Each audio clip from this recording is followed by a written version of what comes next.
लेन with Durgesh में CDP के इस महत्वपूर्ण प्रैक्टिस श्रृंखला की सीरीज में मैं मुकेश आप सभी का स्वागत करता हूँ फ्रेंड। सभी साथी जल्दी जल्दी क्लास से जुड़ेंगे और वीडियो को सभी साथियों से शेयर करिएगा। यह क्लास आप सभी साथियों के आगामी सभी शिक्षक भर्ती संबंधित परीक्षाओं को देखते हुए तैयार किया गया है। जो भी साथी हमारे आगामी सीटेट की तैयारी कर रहे हैं, यूपीटेट की तैयारी कर रहे हैं, सुपरटेट की तैयारी कर रहे हैं, उन सभी साथियों के लिए क्लास बेहद महत्वपूर्ण है, क्योंकि ये क्लास जो है फ्रेंड आपके ऐसे प्रश्नों का एक संग्रह है जिसमें आपके विभिन्न परीक्षाओं में, मतलब जो भी प्रीवियस हमारे परीक्षाएं में, चाहे टेट हुआ, चाहे सीटेट हुआ, चाहे जो भी भर्ती परीक्षाएं 68,500 69,000, उन सारे प्रश्नों को जो है निचोड़ यहाँ पर जो है लाया गया है। तो आप सभी लोग जुड़ेंगे, वीडियो को शेयर करेंगे। पहला क्वेश्चन आपकी स्क्रीन पर है कि निम्नलिखित में से कौन सा उदाहरण विकास की समीप दूरी विमुख अधोगामी सिद्धांत को दर्शाता है। यहाँ कौन सा उदाहरण जो है दूरी विमुख और अधोगामी सिद्धांत को दर्शाता है। नंबर 1 है चलना सीखने से पहले दृश्य क्षमताओं का विकास होता है। नेक्स्ट है बाहों का प्रभावी तथा हाथों का उपयोग करने की क्षमता से पहले होता है। तीसरा है व्यक्तिगत उंगलियों की गति एकीकृत करना सीखने से पहले उंगली पकड़ने में महारत हासिल नहीं की जा सकती है। और लास्ट ऑप्शन इसका है शरीर का आकार तंत्रिका तंत्र के विकास की क्रम व गति अलग अलग होती है। ठीक है, 4 विकल्प आपको बताना है। विकास के जो है अधोगामी सिद्धांत के बारे में कौन सा जो है फैक्ट हमारा पूरी तरीके से बताता है। अधोगामी मतलब क्या फ्रेंड, बाह की तरफ, मतलब जो बाह विकास पहले होता है उसे अधिगामी से कहते हैं। उसे अधोगामी का मतलब क्या, जो केंद्र से हटकर जो विकास प्रारंभ होता है उसे अधोगामी या दूरी विमुख दूरी भी मुखी जो है नाम से जो है जानते हैं। इस प्रश्न का जो सही विकल्प होगा फ्रेंड वो होगा बाह। जी हाँ, बाहों का प्रभाव का उपयोग हाथों का उपयोग करने की क्षमता से पहले होता है। इसका मतलब यही होता है कि पहले केंद्र से हटकर जब किसी के शरीर के बाहरी अंगों का विकास होता है तो इस प्रकार के विकास को हम उसको जोड़ पाते हैं। तो विकल्प नंबर 2 प्रश्न का बिल्कुल सही जवाब है। आगे बढ़ेंगे। विकासात्मक परिवर्तन का उदाहरण है इसमें से। विकासात्मक परिवर्तन को कौन सा ऑप्शन जो है डिफाइन करता है उसी को हमको बताना है। तो विकासात्मक परिवर्तन के बारे में, जी हाँ, विकासात्मक परिवर्तन निम्नलिखित में से कौन है। देखिए, एक क्रमबद्ध तरीके से क्रमिक रूप से होता है। दूसरा कह रहे हैं शैशवावस्था में तेज गति से होता है, फिर किशोरावस्था में वृद्धि नहीं होती है। नेक्स्ट है हमेशा रैखिक तरीके से चलता है, चक्रीय ढंग से नहीं। और लास्ट कह रहे हैं किशोरावस्था तक आगे की ओर और फिर पीछे की ओर बढ़ते हैं। तो भैया देखिए, विकासात्मक परिवर्तन की बात हो रही है। तो विकासात्मक जो परिवर्तन होता है वह निरंतर, क्योंकि आप सभी लोग जानते हैं जैसे ही बालक का जन्म होता है तो जन्म से लेकर मृत्यु तक उसमें कुछ न कुछ नियमित रूप से परिवर्तन होते रहते हैं। चाहे वह जिस भी आयु सीमा में प्रवेश करता है, अलग अलग समय में उसमें कुछ न कुछ चेंजिंग होती रहती है। तो विकास एक ऐसी प्रक्रिया है जो जीवन पर्यंत, मतलब मृत्यु तक, मतलब जन्म से लेकर मृत्यु तक चलने वाली एक अनवरत प्रक्रिया होती है। इसलिए जो इसका सही विकल्प हो जाएगा, विकल्प नंबर पहला हो जाएगा, ये क्रमबद्ध और क्रमिक तरीके से होता है। विकल्प नंबर फर्स्ट के इस क्वेश्चन का बिल्कुल सही जवाब है। नेक्स्ट क्वेश्चन है फ्रेंड, वातावरण और आनुवंशिकता की परस्पर क्रियाओं किन के लिए जिम्मेदार हैं। वातावरण और आनुवंशिकी की जो कारकों की परस्पर क्रियाएं हैं वो किन के लिए जिम्मेदार हैं। ए केवल शारीरिक विकास के लिए, बी केवल संज्ञानात्मक विकास के लिए, सी शारीरिक व संज्ञानात्मक विकास के लिए, डी शारीरिक सामाजिक एवं संज्ञानात्मक विकास, तीनों के लिए। बताइए फ्रेंड इस क्वेश्चन का सही जवाब क्या होगा। यहाँ वातावरण और आनुवंशिकी कारकों की परस्पर क्रिया किन के लिए जिम्मेदार होती है। तो वातावरण और आनुवंशिकी जो की परस्पर जो क्रियाएं होती हैं वह किसी भी व्यक्ति के लिए जो उसका शारीरिक विकास होता है, जो उसका सामाजिक विकास होता है और जो उसका संज्ञानात्मक विकास होता है, इन सभी के लिए वातावरण और आनुवंशिकी का जो एक महत्वपूर्ण प्रभाव होता है, क्योंकि इन सभी से प्रत्येक प्रकार का विकास जुड़ा हुआ है। चाहे बालक का किसी भी विकास को अगर हम उसका अध्ययन करते हैं, चाहे वह शारीरिक विकास के अध्ययन कर ले, चाहे वह सामाजिक विकास के अध्ययन कर ले, चाहे मानसिक विकास के अध्ययन कर ले, ये वातावरण और आनुवंशिकी का जो फैक्टर है वह इसमें किसी न किसी रूप से प्रभावित जरूर करेगा। इसलिए इसका जो सही जवाब हो जाएगा विकल्प नंबर 4 हो जाएगा। Option number D is the right answer. शारीरिक और सामाजिक और संज्ञानात्मक विकास इस क्वेश्चन का बिल्कुल सही जवाब है। नेक्स्ट है बच्चों के सामाजिकरण के संदर्भ में कौन सा कथन सही है। जी हाँ, बच्चों के सामाजिकरण के संदर्भ में कौन सा कथन है सही है, आपको सही का चयन करके बताना है। 4 विकल्प आपके सामने है। पहला है मीडिया सामाजिकरण की प्राथमिक संस्था है। नंबर 2 मीडिया सामाजिकरण की द्वितीयक संस्था है। नंबर 3 मीडिया बच्चों के सूक्ष्म तंत्र का विकास का अभिन्न अंग है। या चौथा है मीडिया सामाजिकरण की संस्था नहीं है। 4 विकल्प आपको बताना है। सिंपल सा क्वेश्चन है। आंसर आई होप सभी साथी इसका बिल्कुल सही कमेंट करेंगे। बहुत ही बढ़िया क्वेश्चन है। कह रहे हैं कि बच्चों के सामाजिकरण के संदर्भ में कौन सा कथन सही है। तो सही पूछा जा रहा है, ध्यान दीजिएगा। अगर गलत पूछा जाता है तो ये क्वेश्चन थोड़ा सा हड़बड़ी से आप लोग आंसर गलत देते हैं, लेकिन ये सही पूछा जा रहा है, इसे ध्यान से पढ़ के आंसर देना है आपको। तो देखिए, मीडिया सामाजिकरण की प्राथमिक संस्था नहीं है, पहला वाला ऑप्शन गलत है।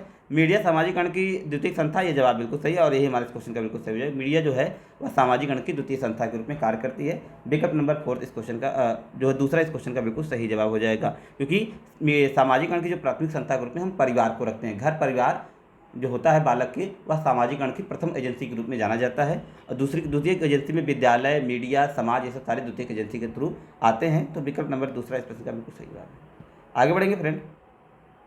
नेक्स्ट है, पियाजे के सिद्धांत में एक समय में किसी वस्तु पर केवल एक विशेषता पर ध्यान देने की प्रवृत्ति को क्या कहा जाता है? केंद्रीयता, प्रतिवर्तिता, आत्मकेंद्रित या जीववाद? बताएंगे फ्रेंड। पियाजे से रिलेटेड क्वेश्चन है। पियाजे मोस्ट इंपॉर्टेंट है। यदि आप किसी भी आगामी अगर सीटेट देने जा रहे हैं, यूपी टेट देने जा रहे हैं या शिक्षक भर्ती की आप तैयारी कर रहे हैं, तो पियाजे का जो है नाम है वह सीडीपी में बहुत ही इंपॉर्टेंट है। यहाँ से प्रतिवर्त हर भर्ती परीक्षा में प्रश्न पूछे जाते हैं, चाहे इनके थियरी से, चाहे इनसे इनके जो इन्होंने 4 अवस्थाओं में विभाजन किया है और जो इन्होंने महत्वपूर्ण टर्म दिए हैं, तो निश्चित तौर से यहाँ से प्रश्न पूछे जाते हैं। तो पियाजे आपके लिए इंपॉर्टेंट है। तो लगभग हर सीरीज में हम इनसे क्वेश्चन देख पाते हैं, तो इसलिए आप बहुत ही अच्छे से आप इनको तैयार करिएगा और निश्चित तौर से आपको परीक्षा में लाभ मिलेगा। तो पूछा जा रहा है वही, एक समय में किसी वस्तु की केवल एक विशेषता पर ध्यान देने की प्रवृत्ति को क्या कहा है? पियाजे ने क्या कहा इस अवस्था को? तो जाहिर सी बात है, जब आप एक समय में किसी एक वस्तु पर ध्यान देंगे तो जाहिर सी बात है आपके केंद्र बिंदु में केवल वही वस्तु होगी। जब केंद्र बिंदु में वही वस्तु होगी, जिसका जो जवाब हो जाएगा वो केंद्रीयता हो जाएगा। सेंट्रलिज्म, जी हाँ सेंट्रलिज्म इसको इन्होंने कहा है। विकल्प नंबर पहला इस प्रश्न का बिल्कुल सही जवाब है। First is the right answer. Next question बढ़ेंगे फ्रेंड। अगला क्वेश्चन है, निम्नलिखित में से कौन सा मिलान पियाजे के संज्ञानात्मक चरण और उसको परिभाषित करने वाली विशेषताओं को सही ढंग से दर्शाता है? यह कौन सा जो है मिलान है, वो उनके संज्ञानात्मक जो है 4 चरण उन्होंने बांटे थे। तो आप तो सभी को पता होगा, संवेदीगामक, पूर्व संक्रियात्मक, मूर्त संक्रियात्मक, अमूर्त संक्रियात्मक, ये 4 अवस्थाएं हैं। इसको आप लोग जानते रहिएगा, मोस्ट इंपॉर्टेंट है। यहाँ से प्रश्न निरंतर परीक्षा में पूछे जाते हैं, तो ध्यान से आपको कमेंट करके बताना है। पूछा जा रहा है कि निम्नलिखित में से कौन सा मिलान पियाजे के संज्ञानात्मक चरण और उसको परिभाषित करने वाली विशेषताओं को सही ढंग से दर्शाता है? फर्स्ट है पूर्व संक्रियात्मकवाद, जीववाद, इसके अंतर्गत संवेदी चालक प्रतीकात्मक सोच, मूर्त संक्रियात्मक अस्थगित अनुकरण और अमूर्त संक्रियात्मक केंद्रीकरण। 4 विशेषताएं हैं और चारों विशेषताएं मतलब 4 चरण हैं और चारों की महत्वपूर्ण विशेषताएं जुड़ी है। कौन सा सही है वही चीज़ का चयन करके आपको बताना है। जी हाँ, सही से बताएंगे इस क्वेश्चन का सही जवाब क्या है। चलिए आपको बताना है कि इस क्वेश्चन का सही ढंग से कौन प्रभावित करता है। तो देखिए, पूर्व संक्रियात्मक जो अवस्था होती है फ्रेंड, वह उसमें जीववाद की जो है अवधारणा बालक में आ जाती है। जीववाद मतलब क्या आता है फ्रेंड? जीववाद जो नार्सिसिज्म, जिसको उन्होंने नार्सिसिज्म कहा है, तो जीववाद की अवधारणा को आप समझ लीजिए, आसानी से आप समझ पाएंगे। जीववाद का मतलब होता है कि जब बालक क्या है, निर्जीव वस्तुओं को भी सजीव समझ लेता है, निर्जीव वस्तुओं को भी सजीव समझ लेता है। जैसे फॉर एग्जांपल आप देखते हैं कि उस अपने गुड़ियों को जो है, अपनी जो छोटी छोटी बच्ची होती हैं, वो जो अपनी गुड़िया होती है उनकी, तो उस गुड़ियों को क्या करती हैं, वह क्या सजीव समझती हैं कि जैसे वो गुड़िया खाना खाएगी, गुड़िया सोएगी, गुड़िया अभी उड़ जाएगी। तो इस प्रकार की अवधारणा उनके मन में रहती है। तो इसी को जीववाद कहा है आपके पियाजे महोदय ने। तो ये अवस्था बिल्कुल सही मैच कर रही है। तो पूर्व संक्रियात्मक अवस्था का संबंध जीववाद से है। विकल्प नंबर फर्स्ट इस क्वेश्चन का बिल्कुल सही जवाब है। बढ़ेंगे अगले क्वेश्चन की तरफ। नेक्स्ट क्वेश्चन है, लेव वाइगोत्स्की के अनुसार भौतिक उपकरण जैसे कौन कौन से भौतिक उपकरण हैं जो हमारे संज्ञानात्मक विकास के मदद और प्रभावशाली करते हैं, जो हमारे संज्ञानात्मक विकास में मदद तथा प्रभावशाली बनाते हैं? ए स्कीमा और नक्शे, डी स्कीमा और भाषा, सी नक्शे और कैलकुलेटर और डी स्कीमा और कैलकुलेटर। 4 विकल्प आपके सामने हैं। लेव वाइगोत्स्की के नाम से आपको मतलब लेव वाइगोत्स्की के अनुसार आपको आंसर कमेंट करके बताना है इस क्वेश्चन का सही जवाब क्या हो जाएगा। जी हाँ, बताइएगा जल्दी से इस प्रश्न के लिए सही जवाब क्या हो जाएगा। तो लेव वाइगोत्स्की जिन्होंने क्या है, भौतिक उपकरण जैसे जो हमारे भौतिक उपकरण जैसे नक्शे और कैलकुलेटर, जी हाँ, ये सामाजिक से जुड़े हुए थे। तो सामाजिक चीज़ों के इन्हें आधार बनाए। स्कीमा की बात करते हैं फ्रेंड, आपके पियाजे महोदय थे। जितने भी आपके स्कीमा जितने भी ऑप्शन में सारे हमारे गलत हो जाएंगे। तो जो एक ही ऑप्शन हमारा बच रहा है वो हमारा विकल्प नंबर तीसरा बच रहा है, जो जवाब इसका। इस तरीके से एलिमिनेट मेथड आप इस्तेमाल करके भी प्रश्न का सही जवाब दे सकते हैं, क्योंकि आप सभी ने पढ़ा होगा कि स्कीमा का जो संप्रत्यय है वह पियाजे ने दिया है। तो इस प्रकार से आपके 3 जो ऑप्शन है वो एलिमिनेट हो गए, मतलब पहला, दूसरा और चौथा। तो जो बचा आपका ऑप्शन है वो ऑप्शन नंबर 3 है, जो कि हमारा इस क्वेश्चन का बिल्कुल सही जवाब है कि नक्शे और कैलकुलेटर को हमारे संज्ञानात्मक विकास में मदद के रूप में परिभाषित करते हैं लेव वाइगोत्स्की महोदय। नेक्स्ट है, लेव वाइगोत्स्की के विचार में, जी हाँ, लेव वाइगोत्स्की के विचार में निजी वाक क्या है? एक महत्वपूर्ण सामाजिक कार्य करता है, बच्चों के संज्ञानात्मक विकास में बाधा डालता है, बच्चों की अहंकारी सोच को दर्शाता है, या कोई संज्ञानात्मक कार्य नहीं करता है। जी हाँ, बताइएगा निजी वाक क्या होता है। निजी वाक मतलब कह सकते हैं कि खुद से बातचीत करने की जो प्रवृत्ति होती है उसे निजी वाक कहा है। तो ये क्या है, आंसर कमेंट करेंगे। इस क्वेश्चन के लिए सही जवाब क्या हो जाएगा। तो बहुत ही बढ़िया क्वेश्चन है, ऐसे ही प्रश्न आजकल परीक्षा में पूछे जा रहे हैं, ट्रेनिंग प्रश्न है ये सारे। तो आप लोग आंसर कमेंट करके बताएंगे। और जो भी साथी हमारे संस्था से जुड़ना चाहते हैं, हमारा टेलीग्राम ऐप इंस्टॉल, आप टेलीग्राम ऐप इंस्टॉल करिए, उस पर ई-लर्निंग विद दुर्गेश जो है आप बिना स्पेस दिए सर्च करके ई-लर्निंग विद दुर्गेश से जुड़कर आप सभी भी, आप किसी भी भर्ती परीक्षा की तैयारी करें तो निःशुल्क क्लास जो है हमारे संस्था द्वारा चलाया जा रहा है। तो आप निःशुल्क क्लास थ्रू अपनी तैयारी को बेहतर बना सकते हैं। साथ ही साथ आप 630-634-43 और 43 और 67 इस नंबर पर जो है आप कांटेक्ट कर आप किसी भी यदि भर्ती परीक्षा की, चाहे आप UP TET, C TET, super TET या अन्य किसी यूपी संबंधित परीक्षा, जैसे आप टीजीटी, पीजीटी या आपके यूपी SSSC, BDO, री एग्जाम और यूपीपी की, इन सभी भर्ती परीक्षाओं की हैंड रिटेन नोट्स आपको यहाँ पर हमारे यहाँ अवेलेबल है। आप जो भी साथी इच्छुक हैं तो इस नंबर पे कांटेक्ट करके आप नोट्स के लिए डिटेल ले सकते हैं, कैसे आपको नोट्स, हैंड रिटेन नोट्स आपको घर तक मिलेगा। एक बार नोट्स जरूर पढ़िएगा फ्रेंड, उसके बाद आप एनालिसिस कर पाएंगे कितनी बेहतर तरीके से नोट तैयार किए गए हैं और आपकी तैयारी को कितना बेहतर बना पाएंगे। इस क्वेश्चन की बात करते हैं फ्रेंड, इस क्वेश्चन का जो सही जवाब है वह है विकल्प नंबर फर्स्ट, एक महत्वपूर्ण सामाजिक कार्य करता है निजी वाक। इस क्वेश्चन का जो सही जवाब हो जाएगा ऑप्शन नंबर फर्स्ट हो जाएगा। नेक्स्ट क्वेश्चन है, निम्नलिखित में से कौन एक प्रगतिशील कक्षा की विशेषता है। ए, विभिन्न प्रकार के सामग्रियों का अध्ययन, विभिन्न प्रकार के सामग्रियों की उपलब्धता। बी, गतिविधियों और कार्यों का प्रावधान। सी, प्रत्यक्ष निर्देशन का पालन। और डी कह रहे हैं रटने और प्रत्यास्मरण पर जोर देना। जी हाँ, एक प्रगतिशील कक्षा की बात कर रहे हैं, प्रोग्रेसिव क्लास की बात कर रहे हैं, तो आपको बताना है, उसके अनुसार आपको आंसर कमेंट करके बताना है।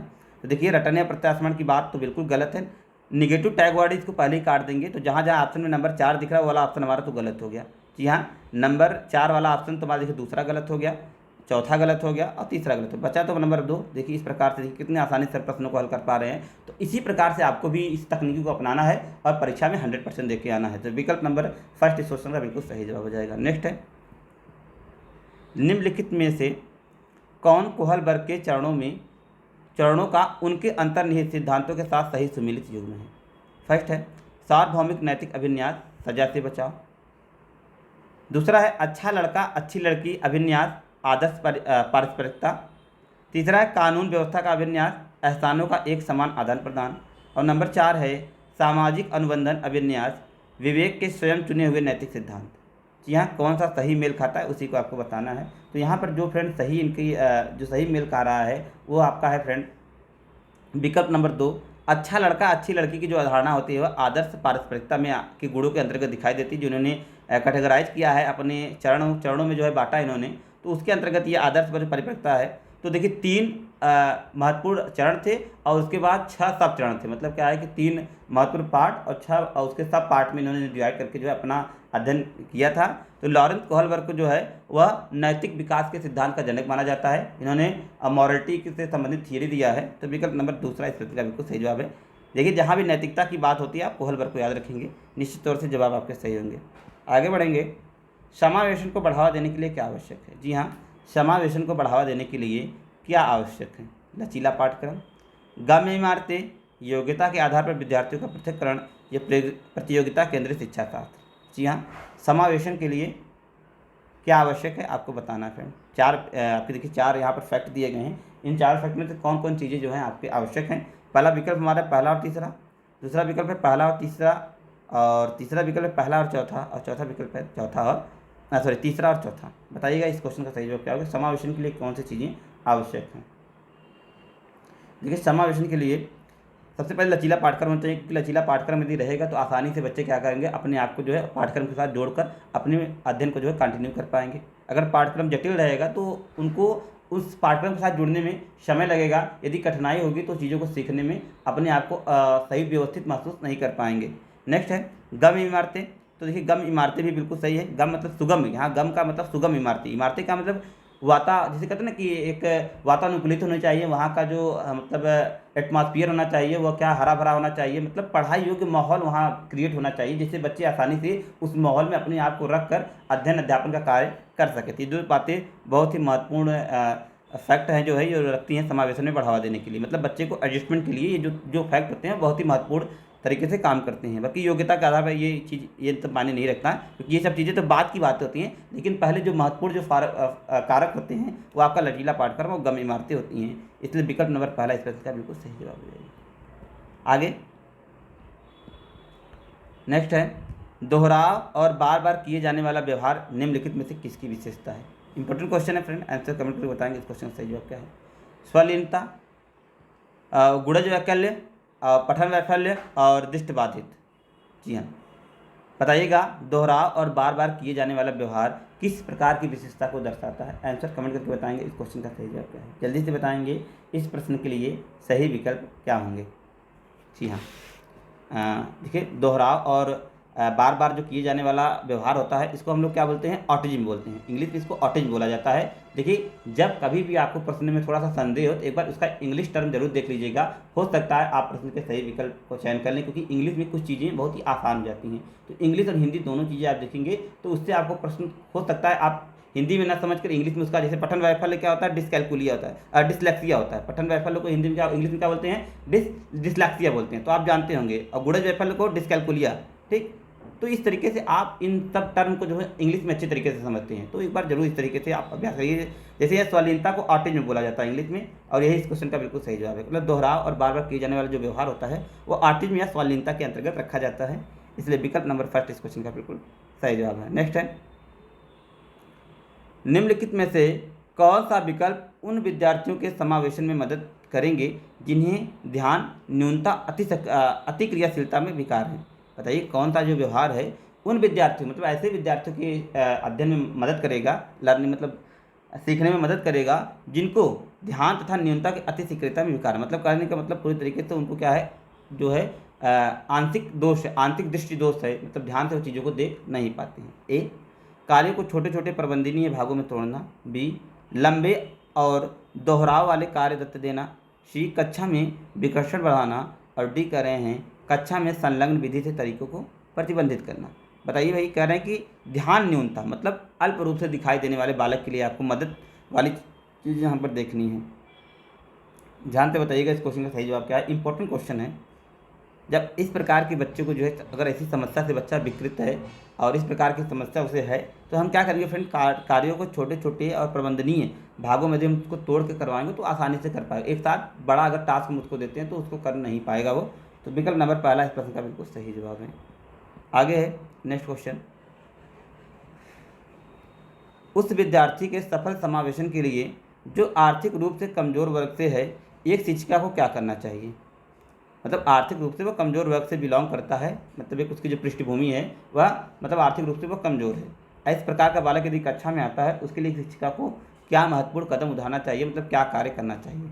चार विकल्प हैं। पहला है बच्चों की अधिगम क्षमता का उसके सामाजिक वर्ग के साथ सहसंबंध बनाना चाहिए। दूसरा है उसे कम उम्मीदों के साथ एक अलग संकाय में दाखिल करना चाहिए। निगेटिव है भाई, अलग आप कुछ नहीं कर सकते, तो पहले कट गया। उसकी सामाजिक पृष्ठभूमि का सम्मान करके उसे स्वीकार करना चाहिए, कुछ हद तक ठीक है। आगे प्रभावी संस्कृतियों से संबंधित उदाहरण का प्रयोग करना, प्रभावी संस्कृतियों से संबंधित उदाहरण का ही प्रयोग करना चाहिए। तो देखिए ये भी बातें जो है आप, क्योंकि क्या होता है कि जब आप कक्षा में हैं तो आप एक समावेशी सोच के साथ कक्षा में प्रवेश करते हैं। समावेशी सोच मतलब क्या है कि किसी भी वर्ग, किसी भी जाति, किसी भी पृष्ठभूमि का बालक, हमारे लिए सभी बालक समान हैं। तो ये जो है क्या है, किसी प्रभावी संस्कृति को आप स्पेशली जो है आप नहीं अपना सकते हैं। तो इस प्रश्न का जो सही वर्ड है, तो जो सही आंसर है वह है विकल्प नंबर तीसरा, कि सामाजिक और आर्थिक पृष्ठभूमि का सम्मान करना चाहिए। चाहे वो जिस भी बैकग्राउंड से आ रहा है, हमें उसकी बैकग्राउंड को नहीं देखना है, हमें उसे स्वीकार करके सीखने सिखाने की जो प्रक्रिया में हम जुड़े हैं उसे उस प्रक्रिया के साथ जोड़कर उससे जो है सीखने सिखाने की प्रक्रिया में आगे बढ़ाना चाहिए। विकल्प नंबर तीसरा प्रश्न का बिल्कुल सही जवाब है। आगे, निम्नलिखित में से कौन सा दिए गई विशिष्ट अधिगम वरीयता वाले विद्यार्थियों के समावेशन के लिए यथोचित समायोजन का सही रणनीति युग्म है। ए, गति संवेदी सामग्री में जोर से पढ़ना।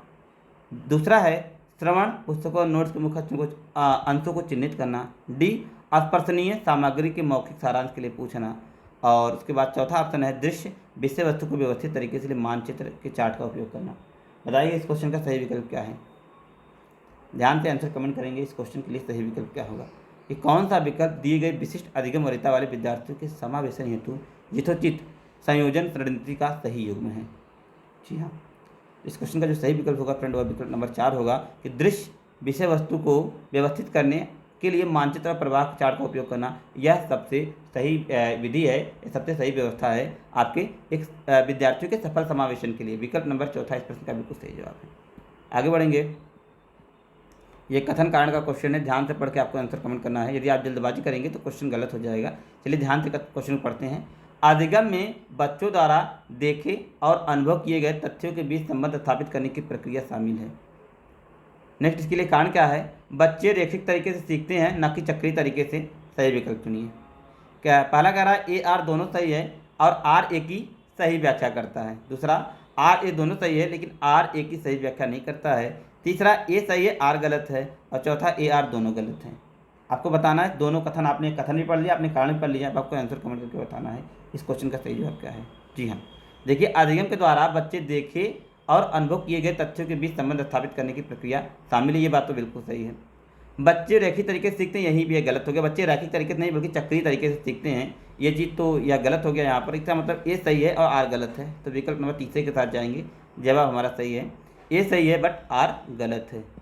आगे, राष्ट्रीय शिक्षा नीति 2020 राष्ट्रीय शिक्षा नीति 2020 किसको प्रस्तावित नहीं करती है?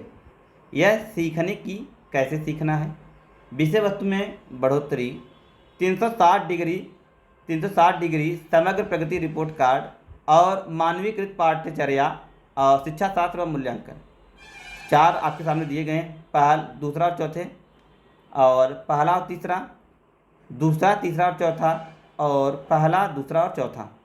नहीं की बात हो रहा है, इसलिए ध्यान से आप लोग आंसर कमेंट करिए, क्योंकि गलत है। अगर आप लोग इसको नहीं देखेंगे तो आंसर गलत हो जाएगा। देखिए, जिसको सम्मिलित करता है फ्रेंड तो नहीं करता है वो, देखिए किसको, विषय वस्तु में बढ़ोतरी की बात तो नहीं करता है, कम करने की बात करता है, संचित करने की बात करता है, और एक कथन एक ऐसे कंटेंट की बात करता है जो बच्चों के लिए विजुअल हो, बच्चों के लिए क्या है, मतलब उनके लिए यूजफुल हो। वो एक्स्ट्रा अलग से कंटेंट जोड़ने की बात नहीं करता, बल्कि क्या है, पाठ्यक्रम को छोटे करने की बात करता है, इसलिए ये गलत हो जाएगा। और उसके बाद मानो किसी स्टैंडर्ड पाठ्यक्रम की बात नहीं करता है, वह पाठ्यक्रम के लचीलेपन की बात करता है, मतलब पाठ्यक्रम ऐसा हो जिससे बच्चे आसानी से अपने आप को समायोजित कर पाए उस पाठ्यक्रम के साथ। तो विकल्प नंबर पहला इस क्वेश्चन का बिल्कुल सही जवाब हो जाएगा कि दूसरा चौथा जो है इसको प्रस्तावित नहीं करता, बाकी सभी को प्रस्तावित करता है। आगे, निम्नलिखित में से कौन सा विकल्प विद्यार्थियों के चिंतन को सुसाध्य नहीं करता है? ए, अधिगम के स्थानांतरण पर आधारित गतिविधियाँ देना। दूसरा, लेकिन नहीं को अंडरलाइन करते, समझने के बजाय रटने की ओर लक्ष्य करना। और तीसरा है स्वनियमन और चिंतनशील होने का अवसर देना। और चौथा है नई जानकारी को पूर्व जानकारी से जोड़ना। तो नहीं, देखिए नहीं, आप ध्यान से देखिएगा, नहीं ही आपका जो है क्वेश्चन सही कराएगा। तो देखिए, समझने के बजाय रटने की ओर लक्ष्य करना, यही इस क्वेश्चन का, यही यह बात नहीं करता। चिंतन इस बात को हरगिज मना करता है कि आप रटने पर किसी भी प्रकार से जोर नहीं दे सकते हैं, इसलिए यही हमारा इस क्वेश्चन का बिल्कुल सही जवाब हो जाएगा। विकल्प नंबर 2 इस क्वेश्चन का बिल्कुल सही आंसर है। नेक्स्ट है, कौन सी चीज़ें, मतलब निम्नलिखित में से क्या क्या जो है वातावरण की स्थापना विद्यालयों के अधिगम के लिए एक अनिवार्य हिस्सा है? मतलब कौन से 2 फैक्ट यहाँ पर वातावरण की स्थापना विद्यालय में अधिगम के एक अनिवार्य हिस्सा के रूप में कार्य करते हैं? सहयोगात्मक और सकारात्मक, और अगला है प्रतिस्पर्धात्मक उबाऊ, और तीसरा है रचनात्मक और यांत्रिक, और चौथा है भयपूर्ण और चुनौतीपूर्ण। बताइएगा फ्रेंड, इस क्वेश्चन को आप लोग आंसर कमेंट करिएगा कि वातावरण की स्थापना विद्यालयों के अधिगम के एक अनिवार्य हिस्सा है।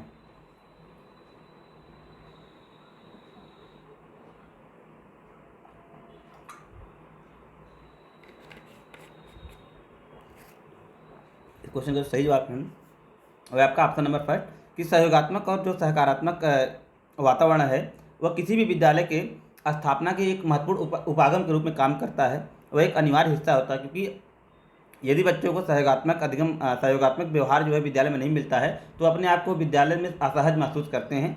और सकारात्मक मतलब क्या है, उनके साथ जो गतिविधियों आयोजित जो है शिक्षा उनको देनी चाहिए, जिससे क्या है कि अपने आप को विद्यालय से जुड़ा हुआ महसूस करें। इसलिए विकल्प नंबर पहला इस प्रश्न का बिल्कुल सही जवाब हो जाएगा। आगे बढ़ेंगे। संप्रत्ययों के प्रस्तुति का क्रम होना चाहिए। ए, आवेदन आधारित से समझ आधारित की ओर, दूसरा उच्च क्रम से निम्न क्रम के तक, और तीसरा अमूर्त से मूर्त की तरफ, और सरल से जटिल। मतलब संप्रत्ययों की प्रस्तुति का क्रम कैसा होना चाहिए, मतलब कोई भी नया टॉपिक आप यदि कोई भी नया नियम, कोई भी नई जानकारी यदि आप बच्चों को प्रोवाइड करना चाहिए तो उसका क्रम कैसा होना चाहिए। तो बिल्कुल सरल क्वेश्चन है फ्रेंड। आप सभी लोग जानते हैं कि जब भी हम कोई नई चीज़ें बच्चों को बताने जा रहे हैं तो हम आवेदन आधारित और समझ आधारित होना चाहिए। मतलब आवेदन से लेकर समझ आधारित, मतलब क्या है कि पहले हम उसको प्रेजेंट करने का जो तरीका है उसको हम सही तरीके से व्यवस्थित करेंगे, मतलब कैसे हम उसको प्रेजेंट करेंगे। और साथ ही साथ इस बात का हमें भरपूर ध्यान रखना चाहिए कि हम जो कंटेंट, जो नई चीज़ें बच्चों को सिखाने जा रहे हैं, उसके पूर्व में बच्चा कुछ उसके बारे में जानता है कि नहीं जानता है, क्या उस संप्रत्यय से वो कभी परिचित है कि नहीं, मतलब भौतिक रूप, प्रत्यक्ष रूप से या अप्रत्यक्ष रूप से उस संप्रत्यय के बारे में वो जानता है कि नहीं जानता है। इस बात का बहुत हमको जो है ख्याल रखना चाहिए। इसलिए पहला इस प्रश्न का बिल्कुल सही विकल्प हो जाएगा। आगे, निम्नलिखित में से MS एक्सेल 2007 का एक मान्य फार्मूला नहीं है। यशोयम और यशोयम का मतलब सम, इसको कहते हैं सम प्रोडक्ट, सम है पहला विकल्प, और दूसरा है सम प्रोडक्ट, तीसरा है समिप और चौथा है समेड। बताइएगा कौन सा इस प्रश्न का विकल्प। MS एक्सेल 2007 का एक मान्य फार्मूला है, नहीं है। ध्यान दीजिएगा, 3 है, एक नहीं है। जो नहीं है उसी का चयन करके आपको आंसर कमेंट करके बताना है या क्या इस प्रश्न का सही जवाब है। देखिए, सम है, सम प्रोडक्ट है और समिप है। जो नहीं है वह समन नहीं है। विकल्प नंबर चौथा इस प्रश्न का बिल्कुल सही जवाब हो जाएगा। नेक्स्ट है, निम्नलिखित में से कौन सा इंटरनेट सेवा का सबसे धीमा प्रकार है। डायल अप, सैटेलाइट, डिजिटल,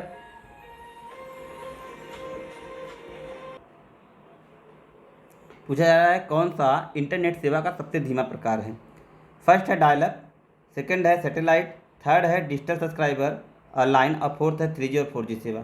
बताइए प्रश्न का सही विकल्प क्या है फ्रेंड, जल्दी से बताएंगे इस क्वेश्चन का सही विकल्प क्या है। पूछा जा रहा है सबसे धीमा प्रसार। देखिए, आप सभी लोग पता है कि सबसे जो धीमा यहाँ पर आपका जो प्रसार है वह आपका है डायल अप। डायल अप की जो पद्धति है बिल्कुल पुरानी चुकी है। सबसे धीमी इंटरनेट की प्रणाली थे, और बाकी सैटेलाइट और डिजिटल सब्सक्राइबर लाइन और ये 3G 4G ये सब बिल्कुल नवीनता है और बिल्कुल कहते हैं बहुत ही फास्ट इनकी सर्विस है। तो जो सही है फ्रेंड वो विकल्प नंबर पहला इस क्वेश्चन का बिल्कुल सही जवाब है। नेक्स्ट है, MS एक्सेल सीट में एक सेल एड्रेस में, एक सेल जो एड्रेस होता है कितने, मतलब कितने कॉलम और कितने रो के साथ मिलकर बनता है।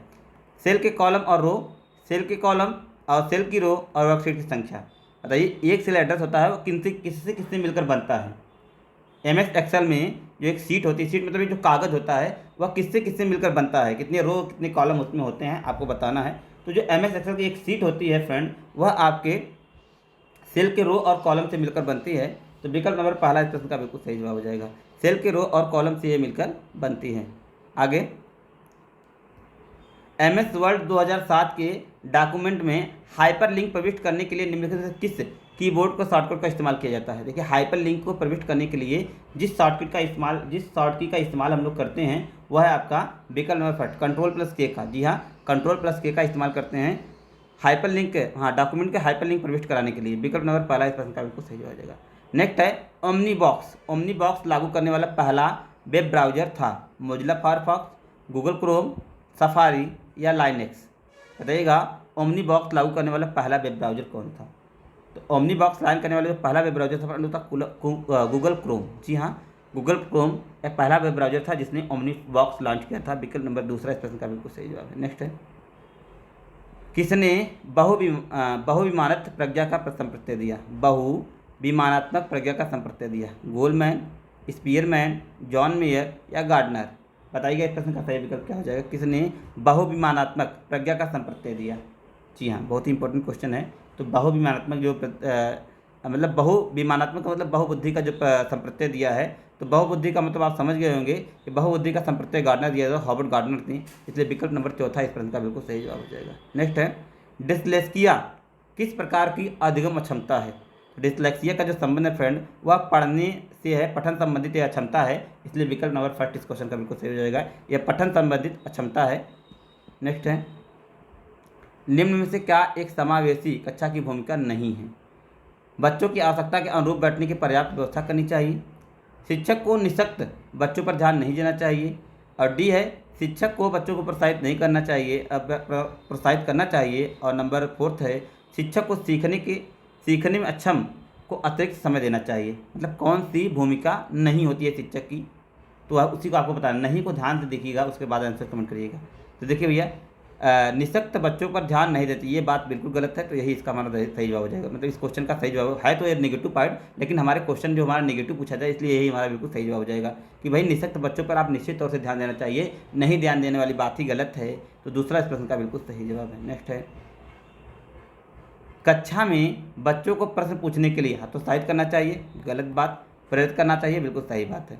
कक्षा में बच्चों को प्रश्न पूछने के लिए प्रेरित करना चाहिए। नेक्स्ट है, बच्चों की वृद्धि मुख्यतः संबंधित है शारीरिक विकास से, सामाजिक विकास से, भावात्मक विकास से या नैतिक विकास से। वृद्धि का संबंध आप निश्चित तौर से समझ सकते हैं। वृद्धि का संबंध क्या होता है, उसके शारीरिक वृद्धि से होता है, मतलब उसके मस्तिष्क का भार कितना हुआ, इसके शरीर का आकार कितना हुआ, इसकी मांसपेशियों की संख्या कितनी है, उसकी हड्डियों की संख्या, इस प्रकार की जो डाटा होता है, मतलब मात्रात्मक डाटा, वह उसका संबंध जो है वह शारीरिक विकास से होता है।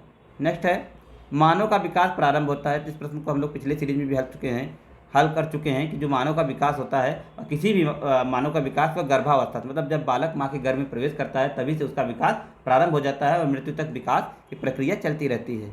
नेक्स्ट है, the condition of learning. The condition of learning पुस्तक के लेखक हैं, द कंडीशन ऑफ लर्निंग पुस्तक के लेखक हैं रॉबर्ट गैनी। जी हाँ, रॉबर्ट गैनी ने लिखा है। विकल्प नंबर तीसरा प्रश्न का बिल्कुल सही जवाब है। नेक्स्ट है, किशोरावस्था बड़े संघर्ष, तनाव, हमला व विरोध की अवस्था है। यह कथन किसका है, जर्सील्ड का, स्टेनले हॉल का, सिम्पसन का एंड क्रोवेनक्रो का। तो किशोरावस्था बड़े ही संघर्ष, तनाव, तूफान की अवस्था, ये कहा है स्टेनले हॉल ना फ्रेंड, इनका कथन है। स्टेनले हॉल को किशोरावस्था का जनक भी कहा जाता है। इन्होंने 1904 में एक पुस्तक भी लिखा था एडोलसेंस के नाम से। विकल्प नंबर दूसरे प्रश्न का बिल्कुल सही जवाब है। नेक्स्ट है, माइक्रो टीचिंग के लिए कुल टाइम टीम, मतलब माइक्रो टीचिंग के लिए भारतीय प्रतिमान के अनुसार कुल कितना समय लगता है, 36 मिनट, 40 मिनट, 45 मिनट और 30 मिनट। तो माइक्रो टीचिंग के लिए फ्रेंड ये बहुत ही इंपॉर्टेंट क्वेश्चन है, इसको आप वीआई की श्रेणी में रखिएगा, बहुत इंपॉर्टेंट क्वेश्चन है। तो माइक्रो टीचिंग के लिए जो समय निर्धारण किया गया है भारतीय पद्धति के अनुसार वह 36 मिनट है।